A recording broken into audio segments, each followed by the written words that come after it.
Good morning everyone. Good morning sir. देखो आज के क्लास में जो है ना हम लोग पहला चैप्टर स्टार्ट किया अर्थशास्त्र क्लास 10 का। इसमें एक वीडियो हम लोग डाल चुके, ठीक। आज ये दूसरा वीडियो और इसमें हम लोग चैप्टर को खत्म करेंगे। देखो इसमें मेनली जो है ना हम लोग को क्या क्या पढ़ना था, विभिन्न व्यक्ति, विभिन्न लक्ष्य, आय और अन्य लक्ष्य, राष्ट्रीय विकास, विभिन्न देशों या राज्यों की तुलना, इतना टॉपिक जो है ना हम इससे पिछला वीडियो में पढ़ चुके हैं। आज की वीडियो में जो है ना आय और एन मापदंड के बारे में पढ़ेंगे, सार्वजनिक सुविधाएं के बारे में पढ़ेंगे और विकास की धारणीयता के बारे में पढ़ेंगे और ये चैप्टर क्या हो जाएगा, समाप्त हो जाएगा। तो सबसे पहले जो है ना आय और एन मापदंड के बारे में हम लोग समझते हैं। देखो यहाँ पे जो है ना चैप्टर का नाम क्या है, विकास। चैप्टर का नाम क्या है, विकास। विकास का मतलब होता है अपने स्थिति को बेहतर बनाना, अपने स्थिति को बेहतर बनाना। तो यहाँ पे देखो कहने मतलब क्या है कि लोगों को लगता है ना कि विकास का मतलब है कि उसके पास खूब ज्यादा धन दौलत आ जाए, है कि नहीं। उसके पास खूब ज्यादा धन दौलत आ जाए मतलब वो विकास किया है। लेकिन क्या ये पर्याप्त है? पर्याप्त नहीं है। कैसे नहीं है ये बात को हम लोग समझते हैं। देखो सबसे पहले जो है ना यहाँ पे टॉपिक है आय और एन मापदंड। मतलब क्या केवल विकास का मतलब आय ही है या कोई एन मापदंड भी है, ये बात को भी समझना होगा। मतलब यहाँ पे लिखा हुआ क्या सिर्फ आय के आधार पे ही हम विभिन्न देशों या राज्यों की तुलना कर सकते हैं कि कौन सा देश कितना विकास किया है और कौन सा राज्य कितना विकास किया है? केवल आय के आधार पे ही नहीं कर सकते, और तरीका है। हाँ, लेकिन हम पिछला वीडियो में पढ़े थे प्रति व्यक्ति आय। अब प्रति व्यक्ति आय में हम देखे थे कि कोई भी देश का स्थिति कैसा ये प्रति व्यक्ति आय के द्वारा हम जान सकते हैं, है कि नहीं। लेकिन उसमें भी कुछ खामियां था, वो खामियां को भी देखे थे, क्योंकि उसमें जो है ना वास्तविकता को बता नहीं पाता। वास्तविकता जो है ना छुपा रहता है, वो आप लोग पिछला वीडियो में देख सकते हैं। यहाँ पे हम लोग समझते देखो यहाँ पे 3 राज्य का डाटा दिया हुआ है और तीनों राज्य का आय दिया हुआ कि किसका आय कितना है, प्रति व्यक्ति आय, प्रति व्यक्ति आय। ये डाटा जो है ना 2021-22 का है। कभी पुराना बुक में हो सकता है कि कुछ पीछे का डाटा हो, लेकिन यहाँ पे न्यू एनसीईआरटी बुक है ना उसमें डाटा कब का दिया है, 2021-22 का। इसमें जो है ना 3 राज्य के बारे में दिया गया। देखो हर एक साल जो है ना 3 ही राज्य, यही तीनों राज्य के बारे में दिया गया है। ऐसा नहीं कि राज्य बदला है, हाँ डाटा बदला है। हो सकता है कि 2020-21 में इनकम कुछ और होगा, 2017-18 में इनकम कुछ और होगा, लेकिन राज्य यही तीनों है और तीनों का स्थिति एक ही जैसा है। अगर अभी यहाँ पे हरियाणा ज्यादा कमा रहा है तो प्रत्येक साल में जो है ना हरियाणा ही ज्यादा दिया हुआ है, ठीक। देखो हरियाणा का इनकम कितना है, ये पीसीआई मतलब समझती हो, per capita income. Per capita income मतलब प्रति व्यक्ति आय, प्रति व्यक्ति आय। देखो हरियाणा का प्रत्येक व्यक्ति, हरियाणा का प्रत्येक व्यक्ति 2,64,729 रुपया कमाता है, प्रत्येक व्यक्ति, एक व्यक्ति। जैसे 5 परिवार है तो सोच लो 2,64,729 करके 5 से गुना कर दो, उतना पैसा सबसे घर में जाए। साल में? हाँ साल में, एक दिन में नहीं, साल में, एक साल में। तो देखो प्रत्येक व्यक्ति मतलब समझते, जिससे मान के चलो अभी तेरा पापा कमाते हैं 4 लाख रुपया, घर में 7 परिवार है, 7 में डिवाइड करेगी तो 2 लाख होगा, नहीं ना होगा। तो उस तरह से मान के चलो जो नहीं कमा रहा है, जो कमा रहा है, एवरेज निकाल करके प्रत्येक व्यक्ति का कितना है, 2,64,729 रुपया। केरल का प्रत्येक व्यक्ति जो है ना 2,34,435 रुपए कमाता है और बिहार का प्रत्येक व्यक्ति 47,498 रुपया कमाता है। अगर हम तुमको पूछे कि बताओ तीनों में सबसे अमीर, सबसे विकसित राज्य कौन सा है, हरियाणा। बोल सकती कि नहीं बोल सकती? लेकिन यहाँ पे अगर हम आय के आधार पर देखें तो कौन अच्छा हो गया, हरियाणा। लेकिन आय के अलावा हम देखते हैं, आय के अलावा, आय को साइड में रख के कुछ और बातों को अगर हम नजर करते हैं तो यहाँ पे क्या लिखा, आय और एन मापदंड। आय के आधार पे देखें तो कौन अच्छा दिखा, हरियाणा।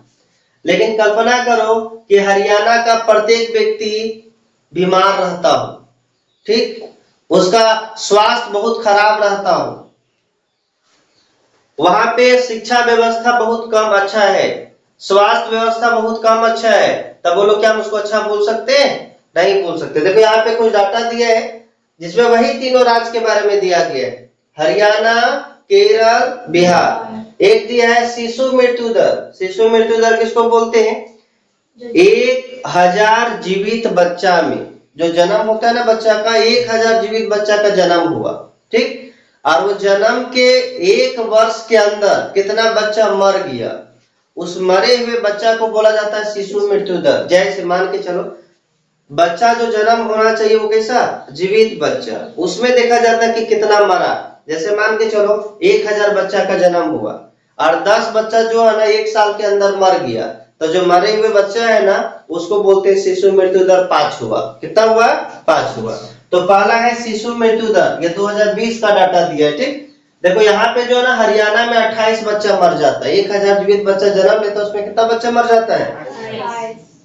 केरल में कितना मरता है? 6। और बिहार में कितना मरता है? इस आधार पे देखिए सबसे अच्छा स्थिति क्या है? केरल का है ना, क्योंकि केरल का देख रही बच्चा 1000 बच्चा जन्म होता है लेकिन 6 ही बच्चा मरता है। बाकी बाद इसका देखो 27 मर रहा है, इसको 28 मर रहा है।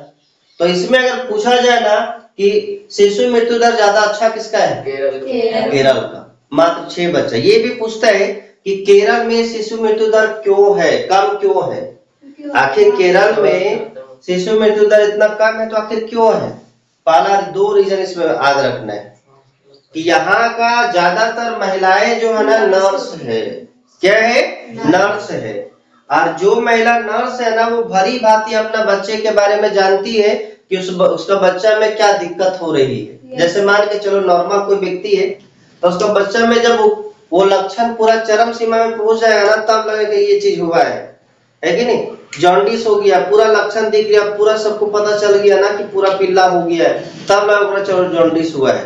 लेकिन जो नर्स होती है ना हल्का सा भी उसका लक्षण दिखता है, भाप लेती है कि नहीं इसका लक्षण दिख रहा है जॉन्डिस का, तुरंत जाकर के इलाज करवाएगी, जिसके कारण जो है ना मृत्यु दर कम हो जाता है और हम लोग समझ नहीं पाते शिशु मृत्यु दर। इसके अलावा वहां का महिलाएं जो है ना ज्यादातर पढ़ी लिखी है और पढ़ी लिखी महिला जो है ना खुद ये डिसाइड कर लेती है कि वहां पे बच्चा का क्या दिक्कत है, नहीं दिक्कत है। बिना पढ़ी हुई महिला से ज्यादा अच्छा भली बातें वो समझ सकती है। तो यहाँ पे 2 रीजन है जिसके कारण जो है ना केरल का शिशु मृत्यु दर क्या है? कम है। कोई दिक्कत? दूसरा डाटा दिया है साक्षरता दर का। साक्षरता दर किसको बोलते हैं? साक्षर किसको बोलते हैं? ऐसा व्यक्ति जो 7 साल का है और पढ़ना लिखना जानता है। ठीक, उसमें देखो हरियाणा में कितना है? 70 व्यक्ति, 80% है। 80% व्यक्ति ऐसा है जो 7 साल तक का है और पढ़ना लिखना जानता है। केरल में कितना है? 96। बोलो 100 में 96 व्यक्ति ऐसा है। 100 बच्चा हम लिए 7 साल का, में 96 बच्चा ऐसा है जो पढ़ना लिखना जानता है। बिहार का स्थिति देखो 100 में 71%। मतलब बोले साक्षरता दर ज्यादा किसका है? केरल का। किसका ज्यादा है? केरल का। तो देखो इस 2 डाटा के अनुसार हम ये बोल सकते हैं ना कि हरियाणा से बेहतर स्थिति किसका है? केरल का। हरियाणा से बेहतर स्थिति किसका है? केरल का। और एक और दिए है निबल उपस्थिति अनुपात। देखो निबल उपस्थिति अनुपात का मतलब क्या होता है? ये डाटा है 2019-21 का। ठीक, निबल उपस्थिति अनुपात मतलब होता है कि कोई भी राज्य का 14 से 15 साल तक का बच्चा, 14 से 15 साल तक का बच्चा जो पढ़ने के लिए अभी तक स्कूल जाता हो, मतलब जा रहा हो, छोड़ा नहीं। कभी कभी देखती हो कि 6-7 साल तक पढ़ा उसके बाद छोड़ दिया, है कि नहीं? और यहाँ पे ये जो निबल उपस्थिति अनुपात जो है ना 14-15 साल तक का देखा जाता है। 14-15 साल तक जो बच्चा जा रहा है, देखो यहाँ पे 80% बच्चा जाता था 7 साल तक में, लेकिन 14-15 साल होते होते कितना हो गया? 67% हो गया। घटा ना? यहाँ देखो 96 था, कितना हुआ? 77। यहाँ पे 71 था, यहाँ कितना हो गया? 55। मतलब इसमें भी बेहतर स्थिति किसका है? केरल का, है कि नहीं? आय जरूर है हरियाणा के पास सबसे ज्यादा, लेकिन स्थिति अच्छा किसका है? केरल का।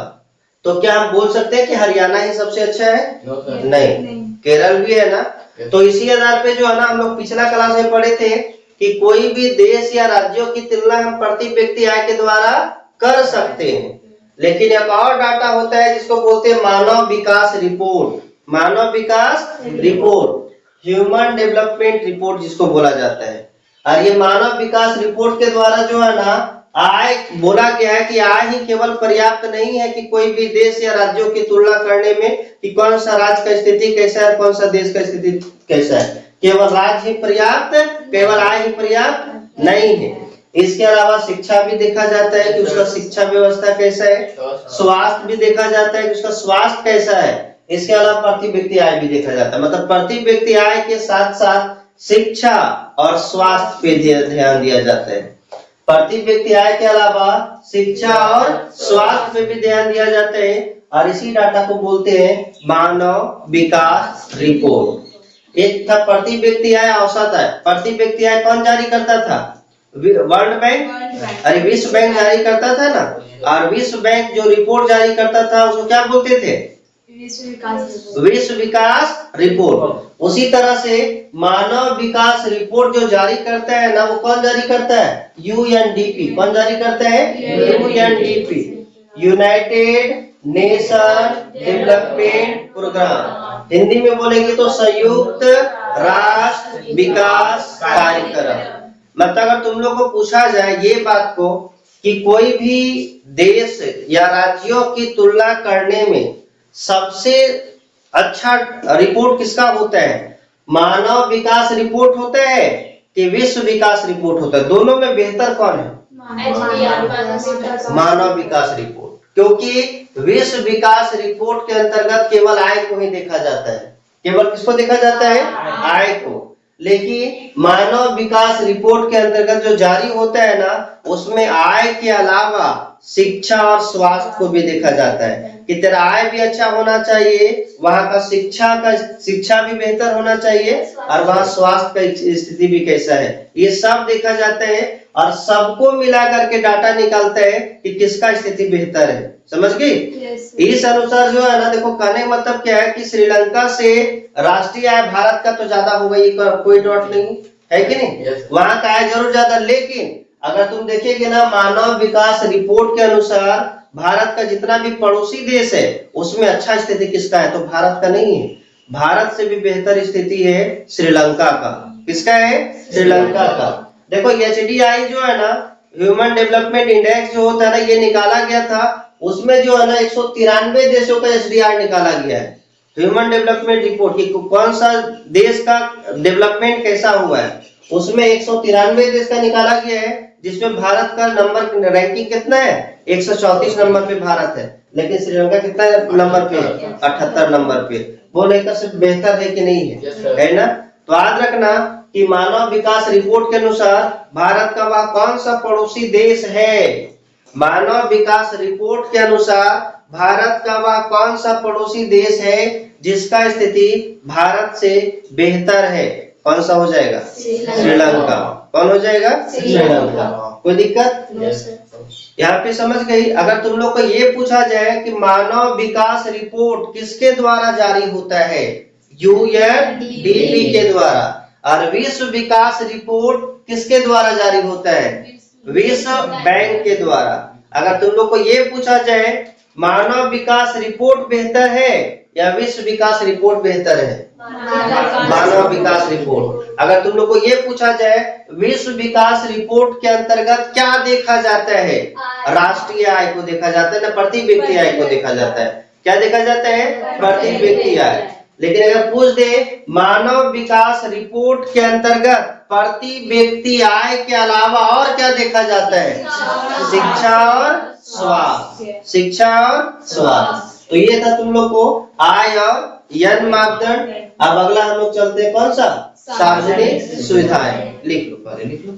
अब हम लोग जो है ना सार्वजनिक सुविधाएं के बारे में पढ़ने जा रहे हैं। सबसे पहले ये समझ आना कि सार्वजनिक सुविधा किसको बोलते हैं। तो सार्वजनिक सुविधा, सार्वजनिक मतलब सभी लोग, मतलब वैसा सुविधा जिसमें सभी लोग एक साथ लेना चाहते हैं, वैसा सुविधा को सार्वजनिक सुविधा कहते हैं। देखो मेनली यहाँ पे एक बात आता होगा कि आखिर क्यों लेना चाहते हैं एक साथ, आखिर क्या जरूरत है एक साथ लेने का? सार्वजनिक सुविधा क्यों लिया जाता है एक साथ में? इसीलिए लिया जाता है ना क्योंकि वो सस्ता होता है। जैसे मान के चलो अभी जो तुम लोग बैठी हो जहाँ पे, वो क्या है? क्लासरूम है। इसमें तुम लोग क्या करने के लिए आई हो? पढ़ने के लिए आई हो।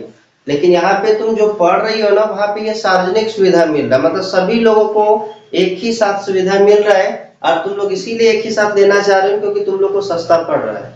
कल्पना करो कि हम प्रत्येक व्यक्ति को एक एक करके पढ़ाते, जो फी में तुम लोग अभी पढ़ रहे हो क्या वो फी में हम पढ़ाते? नहीं पढ़ाते। तो सार्वजनिक जब भी होता है ना तब वो क्या हो जाता है? सस्ता हो जाता है। जैसे मान के चलो अब कल्पना करो कि कोई एक गांव है, कोई एक बस्ती है, ये बस्ती में पूरा चोरी हो रहा है। ठीक, ये बस्ती में क्या हो रहा है? चोरी हो रहा है। और इस बस्ती में 5 घर है, मान के चलो 5 घर है। अब ये 5 घर के व्यक्ति सोचा ना कि बहुत चोरी हो रहा है, तो हम गेट पर एगो सुरक्षा गार्ड रख देते हैं, सिक्योरिटी गार्ड जिसको बोलते हैं, हम गार्ड रख देते हैं। ये भी सोचा हम गार्ड रख देते हैं, ये भी सोचा गार्ड रख देते हैं, ये भी सोचा गार्ड रख देते हैं, सब अपना गार्ड रख दिया सुरक्षा के लिए। बोलो ये सबको पैसा पेमेंट करना पड़ेगा तो सबको अलग अलग देना होगा। ये अपना गार्ड रखा है, अपना जो 5,000 7,000 जो भी देता होगा, ये अपना 5-7 हजार देगा, ये अपना 5-7 हजार देगा, ये अपना देगा, ये अपना देगा। अगर सबका पैसा मिलाया जाए तो 35-40 हजार निकल जा रहा है घर से। लेकिन अगर 5 घर के लोग जो है ना सोचे चलो घर हम लोग को एक ही पास है, एक ही गार्ड रख लेते हैं, सबको दिखेगा, है कि नहीं? यहाँ पे सब घर दिखे जाता है तो एक ही गार्ड रख देते हैं जो सबको हम कैप्चर कर लेगा। तब बोलो 35,000 में मिलेगा कि और सस्ता में मिल जाएगा? सस्ता में मिल जाएगा ना। जहाँ 7,000 मिल रहा था वहाँ 10,000 लगेगा। तब बोलो 10,000 लगेगा तो 2,000 ना हुआ। तो कहने मतलब क्या है कि जब सार्वजनिक सुविधा मिलता है ना तो क्या हो जाता है? सस्ता हो जाता है। इसके अलावा जो है ना, जैसे मान के चलो देखो यहाँ पे लिखा हुआ है कि सार्वजनिक सुविधाएं किसे कहा जाता है, तो सीधा सीधे लिख सकते हैं वे सभी सुविधाएं जिसका उपयोग लोग सामूहिक रूप से करते हैं उसे क्या कहते हैं? सार्वजनिक सुविधाएं कहते हैं। जैसे देखो यहाँ पे कहने मतलब क्या है कि सार्वजनिक सुविधा इसीलिए जरूरी है ना क्योंकि सब काम हम लोग पैसा से नहीं कर सकते। देखो ऐसे चाहेंगे ना कि हमारा पॉकेट में जितना पैसा उसी से हम सब कुछ खरीद सकते, तो ऐसा संभव नहीं है। हाँ खरीद जरूर सकते हैं, लेकिन क्या सब चीज खरीद पाना पॉसिबल है? नहीं है। चाहे वो मुकेश अंबानी हो चाहे कोई हो, जो चीज नहीं बिक सकता ना उसको तुम खरीद नहीं सकती हो। जैसे देखो यहाँ पे तुम कभी प्रदूषण रहित वातावरण वायुमंडल को खरीद सकती हो? वैसा वायुमंडल जिसमें प्रदूषण ना हो। अगर मान के चलो ये पूरा प्रदूषण फैल गया, यहाँ पे कोई अमीर व्यक्ति रहता तो क्या बिना प्रदूषण का वायुमंडल वो खरीद पाएगा? कितना पैसा उसके पास हो ये नहीं खरीद सकता है।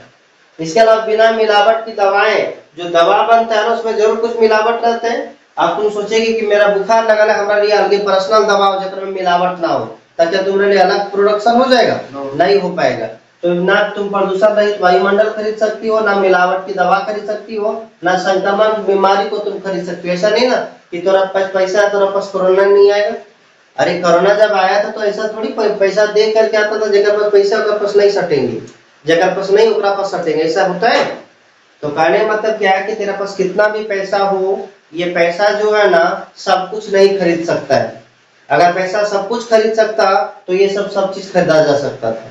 यहाँ पे ये चीज हम क्यों समझ रहे कि पैसा सब कुछ नहीं होता है, क्योंकि पैसा अगर पैसा खूब भी है ना तब भी हम ये चीज नहीं खरीद सकते हैं। इसीलिए जो है ना लोग सार्वजनिक सुविधा का उपयोग करते हैं। सार्वजनिक सुविधा करने से होता क्या है कि कुछ उसमें पैसा बचता है, कुछ उसमें पैसा क्या होता है? बचता है। क्योंकि ये सार्वजनिक सुविधा क्या होता है? सस्ता होता है। जैसे परिवहन, मान के चलो अब 20 व्यक्ति है, 20 व्यक्ति अलग अलग अपना बाइक से जाएगा या अपना 4 व्हीलर से जाएगा, तब बोलो खर्चा ज्यादा आएगा कि कम आएगा?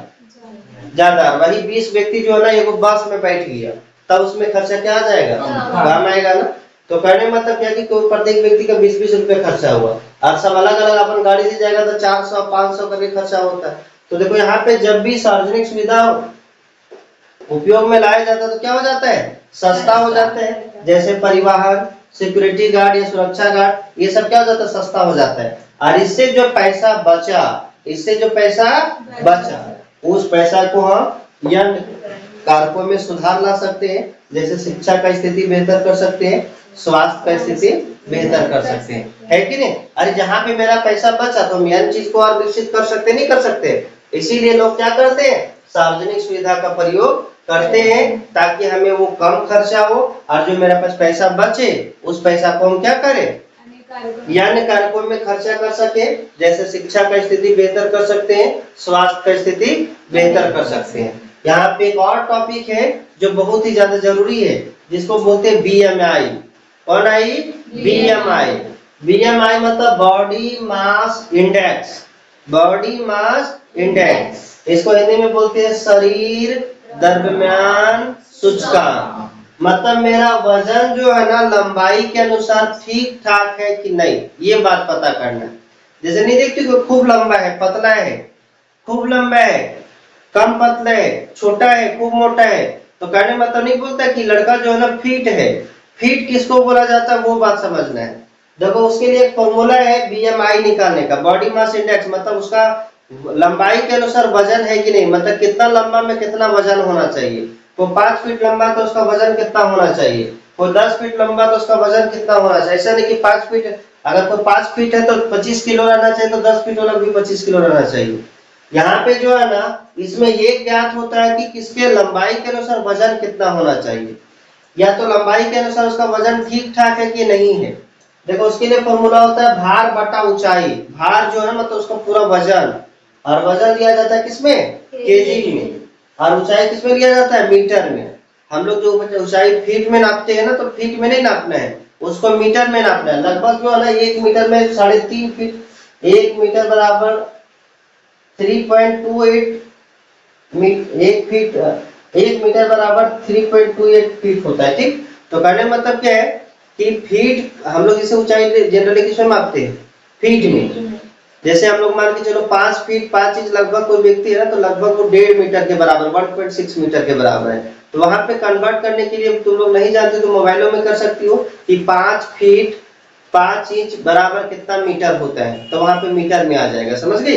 तो यहाँ पे ये रखना है तुम्हारा केजी, जितना किलो हो सो, और यहाँ पे ऊंचाई रखना है। ऊंचाई किसमें नापेगी, मीटर में। अगर तुम फीट में पता है तो उसको कन्वर्ट कर सकते हो कौन से, कि 5 फीट बराबर कितना मीटर होता है, तो मीटर में आ जाएगा।